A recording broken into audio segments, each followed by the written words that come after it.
How's it going, everyone? Sethphir here, and welcome back to another Honkai Star Rail video.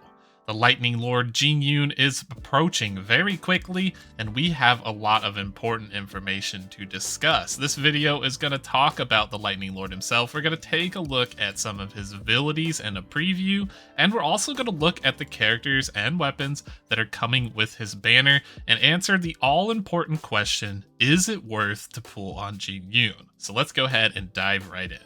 First up, we're going to head over to the Hoyo Lab website with the official Honkai Star Rail post for character preview on Jing Yuan. This was just released today, and I'll include a link in the description down below so that you can check it out yourself. But we have a little bit of an introduction to the character. We know that it's a Lightning Erudition character, and a bit about the backstory, so you can read into that if you want to.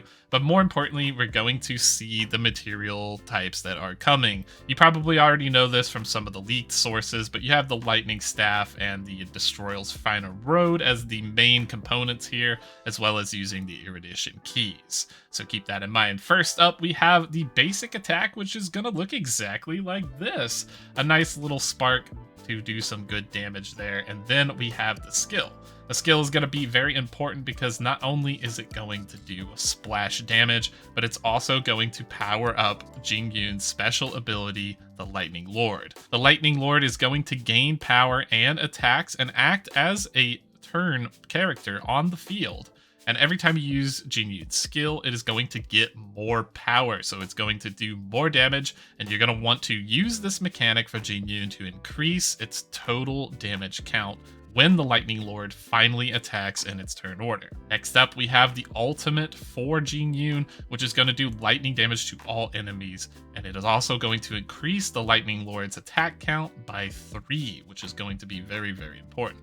And here we have the introduction of that Lightning Lord mechanic. It is his built-in talent, so it's going to get a set amount of speed, and it's going to get 3 action points, scaling up to 10, and if you can increase it with the skills and the ultimate, it's going to do more damage, and it's going to spread that damage across the entire board. It actually looks pretty cool in the animation it does to attack, so I'm really looking forward to that. And last but not least, we have the technique of the Lightning Lord, which is just a simple buff before combat, and it's going to increase the Lightning Lord's attack count by 3. So this is going to be really nice to get a decent head start, especially in that Memory of Chaos, so that you can power up the Lightning Lord to deal mass damage and deal with all those pesky monsters on the field. With the Lightning Lord's preview skills out of the way, let's go ahead and jump in the game client as we can take a look at the news here and see what is coming up with Jing Yuan. This is information that's available to anybody. Just open up your game and you will see what's coming in here. So it looks like we are getting 4-star characters of Sushang, March 7, and Tingyun along with Jing Yuan, which is going to be very powerful because 2 of those characters are very, very good in the meta right now, which is Tingyun and Sushang. March is also a very strong option, especially if you do not have Japard or you do not have Bailu. It can be a character that can sustain you through battle, so we have a lot of big value coming out of this banner, actually. Then we have the weapon banner itself, which will include Jing Yuan's signature cone, along with 3 other special cones, and that is going to be the one for Dan, the one for March, and the one for Asta. You can go ahead and see those down here. So it's going to be the Planetary Rendezvous, Only Silence Remains, and Day 1 of My New Life. So these are going to be the cones that will be added in there. So let's go ahead and take a look at the characters and the cones. We're going to talk about them and see how much value we're actually getting here. First up, we have Sushang, and this is one of my personal favorites. I use this character even right now. This is a very powerful hunt character and probably your only source of real physical damage in the game. Your only other option is using physical main character or Clara if you happen to have it, but Clara is not particularly skilled at dealing single target damage. She more does AoE damage, so Sushang will far surpass her in terms of the amount of damage output that she can dish out. So if you're pulling for Sushang, you're looking for Eidolons, and Eidolons are going to be very nice to get, especially for the first and maybe even the, most likely the first Eidolon here. The rest of them are okay until you get to about the 4th one. This can be really nice with the break effect increasing by 40%, which means you're going to do a stronger bleed and dot, which is actually very powerful. So I think building Sushang with break effect in the future might be a pretty strong option. And then the 6 Eidolon is going to allow you to have extra stacks of the speed boost, which is always going to be great, which is her talent passive. So I think that all in all, Sushang will be a very, very strong character to pull in the meta. And the most important thing is that it doesn't seem like there's any physical characters coming out anytime soon, right? Everybody's talking about the character Jing Yuan was going to be the next banner. It was. And so that means that they're probably right about some of the other things coming up. And the characters that we've seen in-game so far as playable characters in the story mode have included Kafka, who is a lightning character, Silverwolf, who is definitely a quantum character, and Locha, who is an imaginary healer. And we can see all this in the game right now through the storyline. You can actually just play those characters at some point, and you will see how they behave. So we know that we're probably not getting a physical carry anytime soon, so that makes Sushang a very, very strong option. Next up, we have March 7, who is a powerful preservation character. In terms of Eidolons, when you're hoping to get this character, I think that it starts to get pretty good right around Eidolon 2, because you're going to get a little bit of an extra shield for yourself, which is decent. Eidolon 3 is a bit, or Eidolon 4 is a bit of a damage increase, because you can trigger that extra counter, and it's going to increase your damage scaling on your defense. But I think where the magic really happens with March is probably Eidolon 6, where your shield is going to start healing people at the start of their turn, which can be very powerful and turn her into sort of a sustain healer. So I want to see how this shapes up. But I think that March is probably, she's a decent character in this banner, but I don't know if she's the best unless you have Eidolon 6 somehow. So if you manage to get a lot of copies of March, that could be pretty interesting. But for the most part, she's essentially a budget version of Bailu or Japard that you can throw into your team if you need some extra protection. And a lot of times free-to-play players will end up using this character, so it is not too shabby. And finally, the last character that we have in that list is going to be Tingyun. Tingyun is a very, very strong Harmony character, and we do not get a lot of these characters.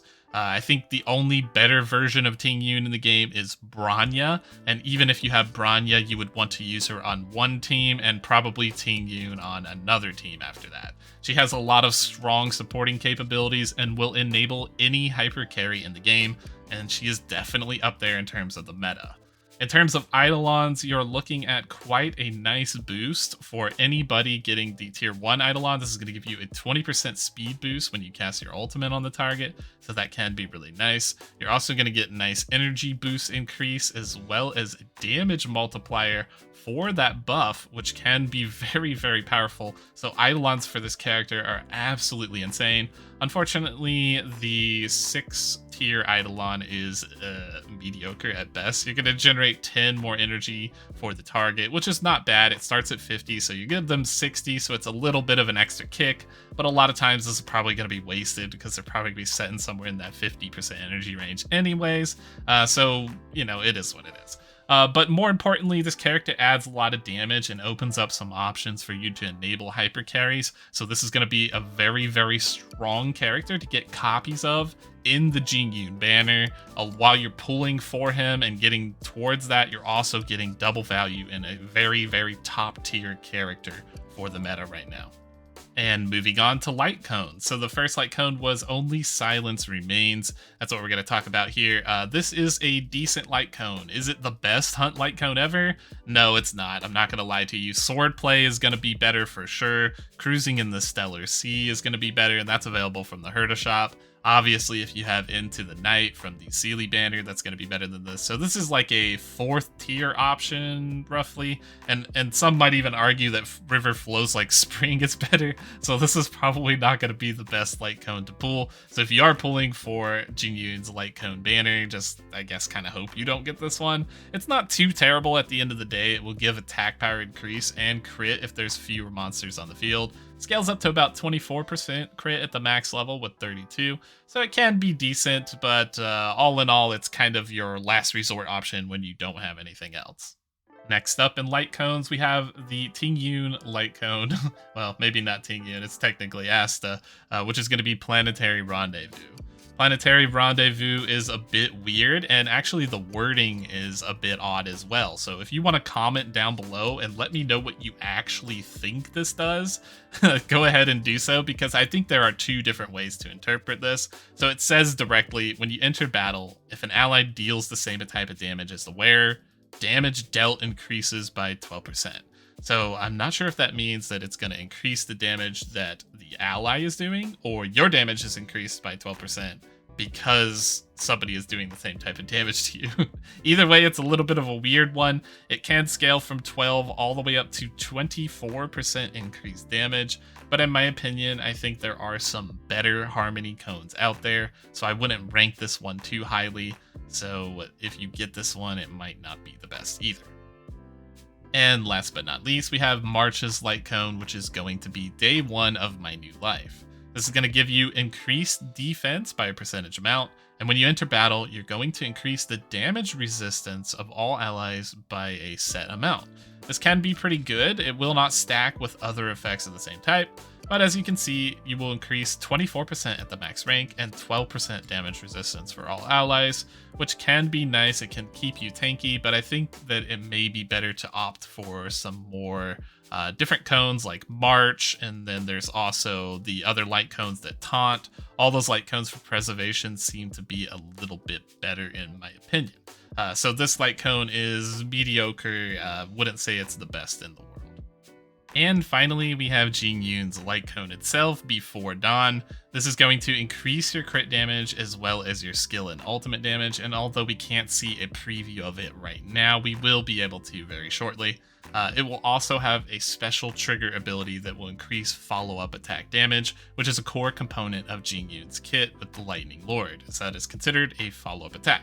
So all of these things are going to make the cone very, very strong for any Erudition character, but more importantly for Jing Yuan. The other Erudition character that could potentially use this would be Himiko, so that can be a strong option as well. So I think that this light cone is very powerful. So with all of that information out of the way, what are my thoughts on these two banners? I think that Jing Yuan banner is going to be very good to pull for characters.